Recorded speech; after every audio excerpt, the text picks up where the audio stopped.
അതായത് നമ്മുടെ ഉള്ളിൽ അന്തർലീനമായി കിടക്കുന്ന, അതായത് നമ്മൾ പാഷനേറ്റ് ആയിട്ടിരിക്കുന്ന കാര്യങ്ങളിൽ കൂടുതൽ ആഴത്തിൽ ഇറങ്ങി ചെല്ലുവാനായിട്ടും ആ കാര്യങ്ങളെ കൂടുതൽ ക്രിയേറ്റീവായിട്ട് നമുക്ക് പ്രവർത്തന മണ്ഡലത്തിലേക്ക് കൊണ്ടുവരുവാനായിട്ടും അങ്ങനെ നമ്മുടെ ജീവിതം കൂടുതൽ സ്വസ്ഥവും ശാന്തവും ഉയർന്ന തരത്തിലുള്ളതാക്കി തീർക്കുവാനായിട്ടും നമുക്ക് സാധിക്കുന്നു എന്നുള്ളതാണ്.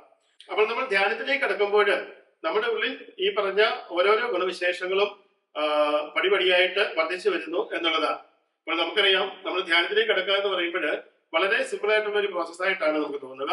അല്ലെങ്കിൽ നമ്മൾ കണ്ണടച്ച് കുറെ സമയം ഇരിക്കുന്നു, അല്ലെങ്കിൽ നമ്മളിലേക്ക് തന്നെ ശ്രദ്ധിച്ചുകൊണ്ട്, അല്ലെങ്കിൽ നമ്മുടെ ഏതെങ്കിലും ഒരു പോയിന്റിലേക്ക്, ഇപ്പോൾ ശ്വാസത്തിലേക്കോ അല്ലെങ്കിൽ നമ്മുടെ ചിന്തകളിലേക്കോ അല്ലെങ്കിൽ ഒരു പ്രത്യേക പോയിന്റിലേക്കോ ഒക്കെ ശ്രദ്ധിച്ച് നമ്മൾ മൗനമായി ധ്യാനത്തിലേക്ക് ഇരിക്കുന്നു.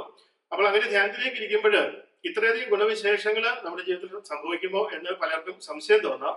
എന്നാൽ ഒരു വ്യക്തിയിൽ ധ്യാനം സംഭവിക്കുന്ന സമയത്ത് ഉണ്ടാകുന്ന ബേസിക് ആയിട്ടുള്ള കാര്യങ്ങൾ മാത്രമാണ് ഞാൻ ഇവിടെ പറഞ്ഞത്.